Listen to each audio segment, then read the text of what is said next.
There's a tendency in modern history circles to treat World War II civilian defence as a quaint relic of the past. Gas mask drills, blackout curtains, air raid leaflets and sandbags on porches. But if you talk to people who teach modern resilience planning, emergency management or infrastructure protection, you'll hear something different. They still study what civilian populations did between 1939 and 1945, because it was the largest, fastest and most improvisational home defence experiment in human history.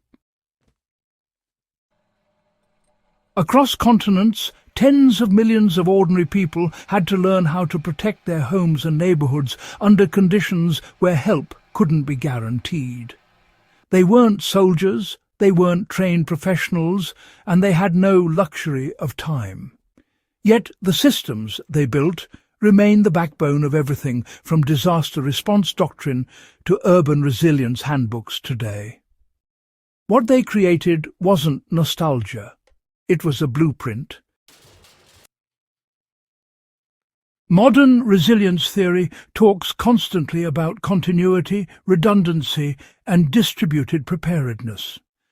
Civilians in World War II didn't use those terms, but they embodied them. They understood very quickly that waiting for authorities to fix the problem was a gamble and a dangerous one. Power grids failed.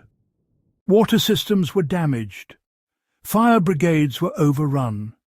Communications collapsed. So households had to build their own internal systems to maintain basic safety, order and survival. Not through extreme measures, but through structured thinking. Identify the most likely disruptions, patch the weaknesses at home, and build habits that would hold even under pressure. What's striking when you study diaries and civil defence manuals is how disciplined the approach was. Ordinary people built resilience the way a craftsman builds a tool, carefully, methodically, step by step. Today, emergency preparedness instructors still use those same principles because they remain the simplest and most reliable way to keep a household stable when everything around it is, well, unstable. One of the smartest Second World War civilian defence concepts, still taught today, was identifying a home's strongest internal room and treating it as the fallback point. It wasn't about turning a house into a bunker. It was about recognizing that structural strength isn't uniform. Some walls carry weight. Some interior rooms resist debris better. And, some spaces can be kept dark, quiet, and safe under stress. During air raids, families learned exactly which area offered the highest survivability. They stocked it gradually, not with hoarded goods, but with the practical essentials that keep life functioning when the outside world falters.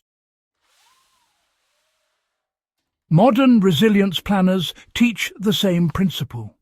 It's all about knowing your home's anchor point, where you shelter during storms, where you gather during long outages, and where you keep the basic tools that steady a home in crisis. A system like that really reduces panic, because everyone knows where to go and what the space is for. WWII.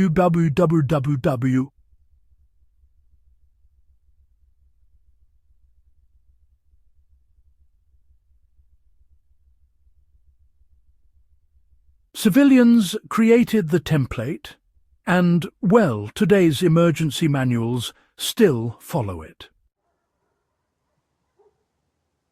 Blackout enforcement is usually portrayed as wartime paranoia, but in reality it taught one of the most important defensive ideas still relevant today.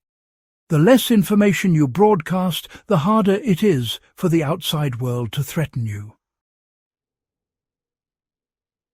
Back then, uncontrolled light revealed a target. These days, it's uncontrolled visibility that gives away habits, entrances and routines. Modern security consultants, they talk endlessly about what they call visual signatures. But really, civilians during the Second World War practiced that instinctively. Curtains weren't just curtains back then. They were, in a sense, privacy protocols. A way to control what the outside world could infer about the inside, if you will. The logic still holds even now. Private space, quite simply, stays safer when it stays private. One of the most impressive insights from the Second World War, honestly, came from those siege zones. Families who kept all their essentials in one cabinet or cellar, they lost everything the moment that space was damaged. Those who took the trouble to distribute supplies, small portions in multiple rooms, outbuildings or hidden compartments, managed to maintain continuity for weeks or even months. Urban resilience experts now call this distributed redundancy. Back in the day, during the Second World War, civilians really invented it out of necessity.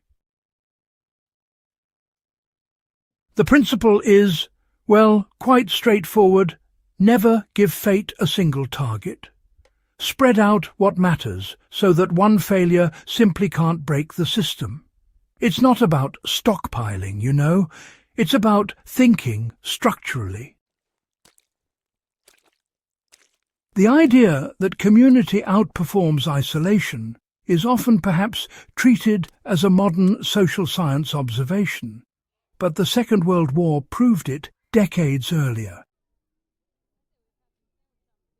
Neighbourhood fire guards in Britain, civilian patrols in Japan, stairwell wardens in Malta, and shared signal networks in Scandinavia weren't militaristic units.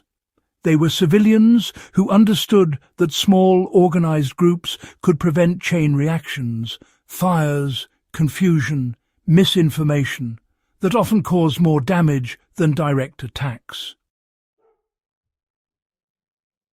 Today, emergency agencies still point to Second World War-era civilian networks as the clearest real-world demonstration of community-based resilience. The principle is timeless. Security multiplies when shared.